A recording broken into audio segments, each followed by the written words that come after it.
네, 끝잔 전략 세워보겠습니다. 조일규 A1 리서치 대표 모셨습니다. 어서 오세요. 네, 안녕하십니까? 네, 앞서서 오프닝에서 정리를 해본 것처럼 파월 연준 의장이 예상 밖으로 다소 완화된 스탠스의 발언을 하면서 증시에 어느 정도 훈풍이 되고 있지만 여전히 불확실성이 가신 건 아니잖아요. 그동안 보수적인 의견 주시면서 시장을 잘 맞춰주셨다라고 들었거든요. 지금도 시장 보수적으로 보고 계세요? 뭐 그 얘기하기 전에 지금 파월 의장 25pp에 네. 대한 의견을 얘기해서 시장이 좀 안도를 해서 올라갔다라고 얘기하는 게 과연 사실일까요? 저는 절대 그렇게 보지 않습니다. 왜냐하면 좀 이따 제가 팩트 체크를 할 겁니다. 네. 근데 그 전에 제가 한 3주 동안 나오면서 계속 그런 얘기했어요. 지정학적 리스크하고 긴축에 대한 이슈는 이제는 변동성 요인이다. 그러니까 큰 방향성 요인이 아니다. 여기서 방향성이라는 건 큰 추세를 결정할 수 있는 요인은 아니다라고 말씀드렸거든요. 그리고 제가 지난주에 이제부터는 경기 지표 잘 봐야 됩니다라고 얘기를 했는데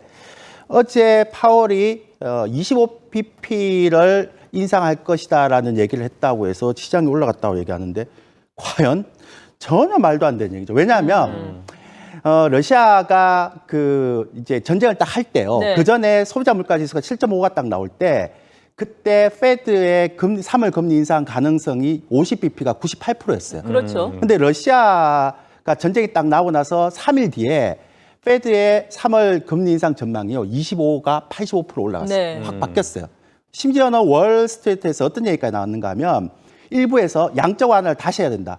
말도 안 되는 얘기죠. 왜냐하면 2008년도에 페드의 그 대차 제조표에 9천억 있었는데 지금은 8조 9천억, 10배가 올라갔잖아요. 말도 안 되는 얘기지만 어쨌든 분위기는 뭐냐면 벌써 금리가 25pp가 될 거라는 예상이 확 바뀌었단 말이에요. 네. 네. 근데 그때는 시장이 안 움직였어요.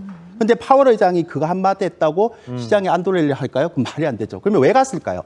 그걸 알아야 될 거 아닙니까? 네. 그건 당신 생각이고 그럼 이유를 얘기해봐라. 어제 제가 경기 지표를 보자 그랬는데요. 최근에 단기 경기 지표가 되게 좋았어요. 뭐냐면 서비스하고 제조업 PMI 지수가 나왔는데 굉장히 잘 나왔거든요. 그렇죠. 네. 근데 어제 또 뭐가 나왔는가 하면 물론 민간이지만 ADP 고용 지표가 나왔습니다. 네. 네. 다들 아시겠지만 37만 8천 명이 증가하기로 했었는데 준비한 자료 보시면 네, 자료 나가고 꽤 있네요. 많이 나왔죠. 그러니까 이게 그럼 사람들이 이렇게 물어봐요. 아니 고용지표 좋아졌다고 무슨 경기지표를 옛날에는 고용지표 좋았는데 경기에 대한 우려가 뭐 사라진 거 다닌데 왜 지금 와서 이 얘기를 합니까? 예전이랑 지금은 상황이 다르죠. 네. 왜냐하면 일단은 PMI 지수, 제조 PMI 지수하고 서비스 PMI 지수가 좋아진 상태에다가 네. 지금 시간당 평균 임금이 2021년 6월 달에 2%에서요. 지금 시간당 평균 임금이 5.70입니다. 예. 즉 뭔 얘기인가 하면 임금 상승이 엄청나게 올라갔기 때문에 지금 고용 지표가 좋아진다는 건 예전보다 두세 배 임금을 더 받는 사람들이 5.7% 임금 더 받는 사람들이 임금에 대한 이게 기대치를 높게 가지고 왔다는 거잖아요. 네. 네. 그러면 나중에 지금 인플레이션에 대한 부분만 기대치만 쫙 떨어지면 지금 인플레이션이 7.5고 임금 상승이 5.7이니까 실질 임금이 마이너스 1.8이기 때문에 소비를 그러니까 기대감만 있는 거지만 나중에 하반기에 만약에 인플레이션이 떨어지게 되면 실질 임금이 뭐가 됩니까? 플러스가 되잖아요. 그러니까 미국은 소비가 70%인데 네. 그러면 이거는 경기 둔화를 막을 수 있는 가장 중요한 지표가 되는 거죠. 물론 이틀 뒤에 정부에서 발표되는 고용지표 봐야 되겠지만 이건 굉장히 의미 있는 겁니다. 그러면 우리가 그럼 앞으로도 그러면 경기 지표를 계속 봐야 됩니까? 지금 단순히 좋아졌다고 해서 이거에 대해서 우리가 안도를 해야 됩니까? 저는 아니라고 보죠. 왜냐하면 일단 두 번째 자료 보시면 지금 단기에 나오는 경기 지표는 되게 좋아요. 네. 근데 미래에 대한 경기 지표가 미시건대 소비자 신뢰 지수라는 게 있어요. 지금 역대 최저치 떨어졌어요. 그러네요. 자, 이 얘기는 뭔 얘기인가 하면 사람들이 소비에 대한 부분들에 대해서 적극적으로 하지 않을 수도 있다라는 심리 상태를 얘기하잖아요. 근데 이 얘기에 대해서 저만 그렇게 생각하느냐? 어제 파월 의장의 청문회 코멘트에서 두 가지 예전에 있었지 않은 두 가지 멘트가 들어왔습니다. 첫 번째는 우크라이나 전쟁이 그러니까 이 지정학적 리스크가 미 경제 역량에 매우 불확실하다 이런 네. 얘기예요. 네. 예전에 이런 얘기 한 적 있습니까? 파월은 이런 얘기 안 했습니다. 그냥 고용 지표가 좋아지고 미국 경제는 굉장히 양호하다라는 얘기만 했거든요. 두 번째, 제가 이게 굉장히 걸리는데요. 러시아의 스위프트 배제가 예기치 못한 금융시장에서 결과를 초래할 가능성이 있다 이렇게 했거든요. 네. 네. 자, 이 두 가지를 보면 파월이 지금 25pp를 인상하는 것들은 벌써 러시아가 전쟁 나오고 나서 벌써 월가에서 다 예상했던 거고 그렇죠. 경기에 대한 부분들은 파월이 새로운 두 가지를 던졌단 말이에요. 그러면 경기 지표가 지금은 잘 나오고 있지만 앞으로는 파월도 조심해야 된다. 우리가 좀 눈여겨봐야 된다 그러면 우리가 눈여겨봐야죠. 근데 파월이 인플레이션은 연내 둔화가 될 것이다.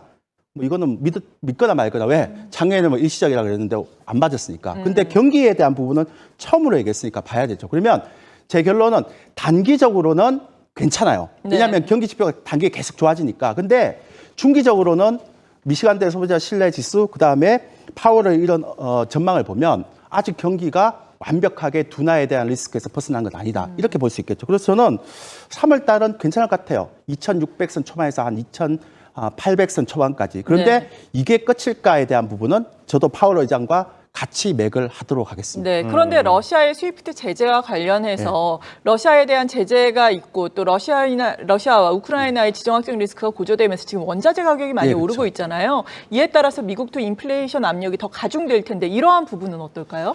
근데 이제 그 얘기를 되게 많이 하세요. 그러니까 25pp 인상해갖고 뭐 인플레이션 잡을 수 있을까 얘기했는데 제가 매번 우스갯소리로 이러면 안 되지만 경기 둔화 이슈가 벌어지면 인플레이션 다 끝입니다.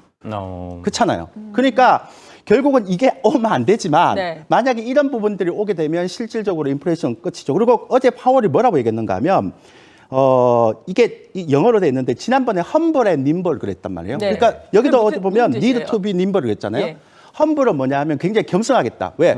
인플레이션 다 틀렸으니까 겸손해야죠. 파월이라도. 근데 님블은 뭐냐 하면 이제 앞으로 오토파일럿 다 하겠다 그랬거든요. 그러니까 뭐냐 하면 우리가 연초에 뭐 7번 정도 금리 인상을 하겠다라는 것들을 딱 맞춰서 시스템적으로 딱딱 한다는 게 아니라 상황을 따라서 nim블하게 민첩하게 대응하겠다라는 거예요. 그리고 언제라도 상황 악화 시 회의에서 50bp 인상하겠다라고 얘기를 했기 때문에 그런 물가가 안 잡힐 거라고 생각하면 과감하게 긴축을 할 수 있죠.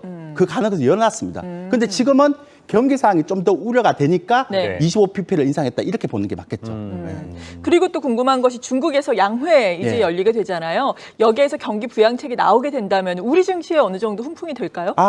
그거는 이제 되게 좋은 지적인데 제가 예전에도 말씀드렸지만 이건 이제 중국의 좀 역사를 봐야 됩니다. 이렇게 보시면 지금 위안화가 초강세잖아요. 그렇죠. 위안화가 보통 초강세게 되면 수출이 안 돼요. 그러니까 안 그래도 지금 뭐 미중 무역 전쟁 때문에 수출이 안 되는데 위안화가 굉장히 강하면 수출이 잘 되겠습니까? 안 되죠. 그렇죠. 경쟁력이 떨어지니까. 떨어지죠. 그런데 보통 이제 그 나라의 국가에서 성장률이 떨어졌을 때 성장률 높이는 방법은 세 가지입니다. 첫 번째는 수출을 증가시키든지 아니면 투자를 막 하는 경우. 근데 투자를 하는 경우는 중국이 트라우마를 갖고 있어요. 언제냐면 리만 브러더스 사태 이후에 유럽의 재정 위기 나온 다음에 그 왜 철강, 화학 같은 인프라 투자를 굉장히 많이 했거든요. 그러다가 2년 뒤에 공급 과잉이 와서 엄청나게 떨어져 버렸죠. 그러니까 지금 중국이 쓸 수 있는 거는 이 투자도 안 돼요. 수출도 안 되죠. 그럼 뭡니까? 내수, 서비스밖에 투자 안 되죠. 그래서 이번에 아마 양해에서 중국에서 소비 위주의 정책을 굉장히 강력하게 들어갈 겁니다. 그러면 소비 위주의 정책을 굉장히 강력하게 친다는 건 우리 입장에서는 섹터별로만 수혜를 보겠죠. 섹터별로. 왜냐하면, 예를 들어서 뭐 화장품이라든지. 그러니까 중국 소비 관련. 수혜를 입을 수 있을지. 그런 쪽만 갈 수 있겠죠. 그러니까 지금의 중국은 정책을 펴기에도 굉장히 부담스러워요. 왜냐하면 지금 미국에 저렇게 7번씩 금리 인상하는데 여기 사측 금리 인하를 했다가 이게 자본이 유출이 될 수도 있잖아요. 그러니까 그런 부분들에 대해서는 그러니까 중국이 정책을 만약 한다면 소비 위주의 서비스 투자 쪽을 하기 때문에 우리 시장에도 굉장히 그런 쪽에 관심 받을 수 있는 수요 업종, 리오프닝 관련주, 소비 관련주 이런 쪽으로 갈 수밖에 없다라는 게 제 생각입니다. 그럼 말씀하신 것처럼 소비 관련주, 리오프닝을 말씀하셨는데 그러면 현재 흐름 속에서 매매 전략 세운다면 좀 어떻게 접근하면 좋을까요? 3월 달은 제가 박스권이라고 얘기했는데요. 이번에 굉장히 재밌는 일이 벌어졌습니다. 뭐냐면 지정학적 리스크가 딱 나오고 나서 어떤 일이 벌어졌는가 하면 그러니까 그 테마주가 막 올라가요. 그러니까 어제는 뭐 한성수산까지 올라가더라고 그냥.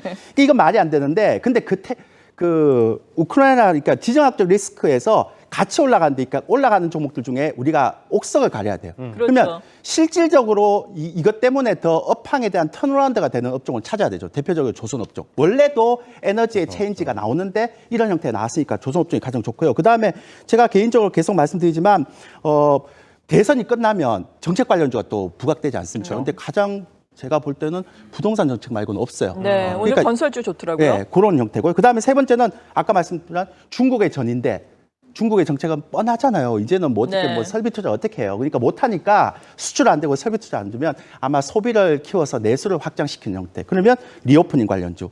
이 세 가지가 아마 당분간은 조금 선방하지 않겠느냐라는 생각을 하게 됩니다. 네. 네, 조선업과 부동산 또 리오프닝 관련해서 말씀 주셨습니다. 지금까지 조일교 A1 리서치 대표였습니다. 오늘 말씀 고맙습니다. 고맙습니다.